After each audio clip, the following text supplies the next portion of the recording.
온 국민을 충격과 슬픔에 빠뜨렸던 이태원 참사 희생자 일주기가 하루 앞으로 다가왔습니다. 유가족들에게 참사의 상처는 여전히 아물지 않은 채 남아있는데요. 아픈 기억을 봉사로 견뎌내고 계신 분이 있습니다. 고 이상은 씨의 어머니 강선희 씨 전화로 연결돼 있습니다. 네, 어머니 들리십니까? 네. 안녕하세요. 예, 지금 기차로 이동 중이라고 들었는데요. 자, 먼저 시청자 여러분께 방송 음질을 고르지 못할 수도 있다는 점 미리 양해 말씀드리겠습니다. 자, 지금 내일 있을 참사 희생자 일주기 추도식을 앞두고 개인적으로 추모를 하고 올라오시는 길이라고요? 네, 내일이 일주기라서 일주기 전날 보통 제사를 지내시잖아요. 예. 네, 근데 저희는 자녀의 제사를 지내는 것도 맞는 건지 어찌해야 되는지 잘 모르겠고, 그래서 상은이를 기억하는 가족들과 친구들한테 편지를 써달라고 그래서 편지집을 만들었어요. 예. 그래서 상은이에게 그 편지 전해주고 가족들끼리 상은이를 기억하는 시간을 갖고 올라오는 길입니다. 예, 자녀의 제사를 지내시는 게 어떤 심정인지 감히 짐작도 하지 못하겠는데 벌써 1년이라는 시간이 지났습니다. 사실 유가족분들에게는 이 1년이라는 아주 긴 시간이었을 것 같은데 그간 가장 받아들이기 힘들었던 점은 어떤 게 있었을까요? 우선은 상은이가 갑자기 사라졌다는 거죠. 예. 돌아오지 않고 아직도 그게 제일 받아들여지지 않고 아직도 힘이 들고요. 그 다음에는 이제 사회적으로 저희가 피해자인데 피해자의 권리를 보장받지 못했다는 것이 너무 속상합니다. 그러니까 사고에 대한 어떤 현황에 대해서 저희에게 알려준 것도 없고 저희가 저희 아이들의 마지막을 어디서 어떻게 보냈는지 어떤 응급조치를 받았는지 이런 부분들을 정보공개 청구를 통해서 요청을 했는데 예. 아무런 답변을 받지 못했어요. 네. 네, 그런 부분들이 아직도 이해할 수가 없습니다. 예. 또 이렇게 힘들었던 지난 1년이었지만 주변에서 도움을 주신 분들도 있었다고요?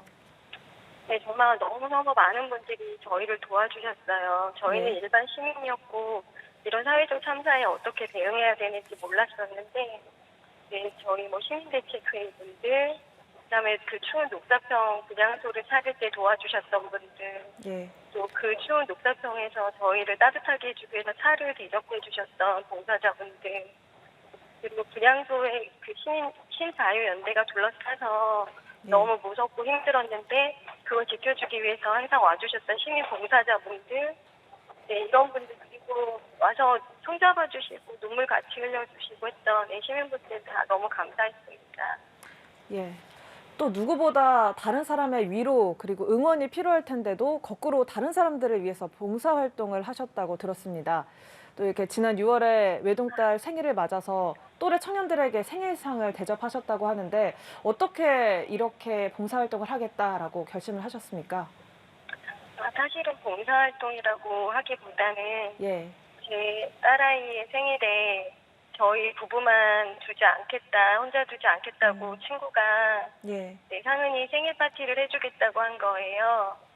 근데 그 생일 파티를 또래 청년들하고 같이 하면 어떻겠니? 밥 한 끼 나눠 먹자. 그래서 이제 진행을 하게 되었고요. 예. 그냥 저희가 세상을 살아갈 수 있는 명분이랑 힘이 될 수 있는 그런 시간이었어요. 예, 그러셨군요. 자, 또 이렇게 희생자분들의 아들 그리고 딸의 이름으로 기부하신 분들도 있다고 했는데 또 이런 부의금을 모아서 학교에 기부하셨다고요? 네. 많은 분들이 이제 아이들의 흔적들을 찾으면서 그 따님이 기부한 그 유가족분들은 예. 일기장에 버킷리스트가 있었대요. 예, 예. 어떤 그 거였죠? 그 중에 하나가 목요에 기부하기, 건물 지어주기 이런 거였다고 하더라고요. 네. 그래서 이제 부의금 들어온 거랑 자녀가 모았던 저축금, 그리고 이제 부모님들이 그 뜻을 같이 더하기 위해서 일부 금액을 고조하셔서 기부하셨다고도 하고, 아드님 기부하신 분은 아드님이 그렇게 동정심이 많으셨나 봐요. 그래서 TV에 후원해 주십시오라고 나오면 항상 후원하셨대요. 예. 네, 그 마음을 기리고 싶으셔서 네, 조의금을 아드님의 초등학교, 중학교, 고등학교에 나누어서 기부하셨다고 들었습니다. 예. 참 의미 있는 일 하셨다라고 말씀을 드리고 싶고요. 또 이렇게 아픈 기억 속에 계시는 유가족 분들 중에서 아직까지 연락이 닿지 않는 분들도 계시다고요? 네, 저희가 처음부터 아까 말씀드린 피해자의 알 권리를, 연대할 권리, 애도할 권리를 정부가 침해했잖아요. 그래서 저희는 누가 유가족인지를 처음부터 모르고 있었어요. 그러다가 저희끼리 답답하고 안타까운 마음에 찾기 시작한 거고, 아직도 근데 찾지 못하고 아니면 너무 힘이 드셔서 나오지 못하고 계시는 유가족 분들이 계셔요. 예, 그러셨군요. 자, 이렇게 참사 이후에 이야기 나눴지만 특별수사본부 조사 그리고 국정조사 제대로 밝혀진 게 아직까지도 없는 상황인데 어머님께서 아이들의 존엄을 찾고 싶다라고 강조를 하셨습니다. 이 말씀은 어떻게 이해를 해야 될까요? 저는 저희 아이들이 정말 모든 가정에서 소중했던 자녀거나 예, 가장이었거나 그런 분들이었잖아요. 엄마였거나. 네, 네, 근데 모든 인간은 존중받아야 될 권리를 갖고 있어요. 인권이라는. 근데 저희 아이들을 마약 수사범이니 할로윈 축제에 놀러 가서 놀다가 죽었다느니 뭐 이런 식의 2차 가해들을 하는 분들이 너무 많고 심지어는 정부도 저희 아이들의 개개인을 애도하고 추모한 것이 아니라 국가꽃을 놓고 집단적인 어떤 추모를 한 거잖아요. 예. 네, 그런 것들이 우리 아이들의 인권을 존중하지 않았던 그런 사례들이라고 생각을 하고 그런 저희 아이들의 인권을 찾아주고 싶은 게 마음입니다. 네, 2차 가해에 대해서 이야기를 하셨는데 정말 이렇게 유가족 그리고 생존자분들에 대해서 온라인상의 혐오 표현, 2차 가해가 여전한 상황입니다. 그 결과 159번째 희생자가 또 나오기도 했는데 이런 부분들 어떻게 해결해 가야 한다고 보세요? 첫째는 우리 사회의 인권에 대한 인식 변화가 필요하다고 생각이 들어요.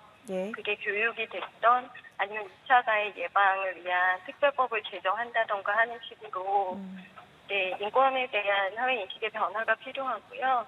그 다음에는 표현의 자유를 어디까지 인정할 것이냐. 예. 표현의 자유가 그로 인해서 피해를 보는 이런 사회의 약자들이 있다면 네. 그건 범죄로 봐야 되는 게 아닌가라는 생각이 들고 그 범죄 행위를 예방해주고 그 범죄 행위를 처벌해줘야 되는 거는 국가의 책임이라는 생각이 들거든요. 국정조사 때도 해안부에서 분명히 2차 가해에 대한 사건 조사를 하고 있고 그걸 처벌하겠다라고 얘기했었는데 어떤 식으로 진전이 됐는지는 전혀 알려진 바가 없거든요. 예, 그러니까 국가의 배임이 아닌가 싶기도 하고 합니다. 예, 표현의 자유에 대한 부분 그리고 피해자 보호 대책 이런 것들이 마련돼야 한다라고 말씀을 해주셨고요.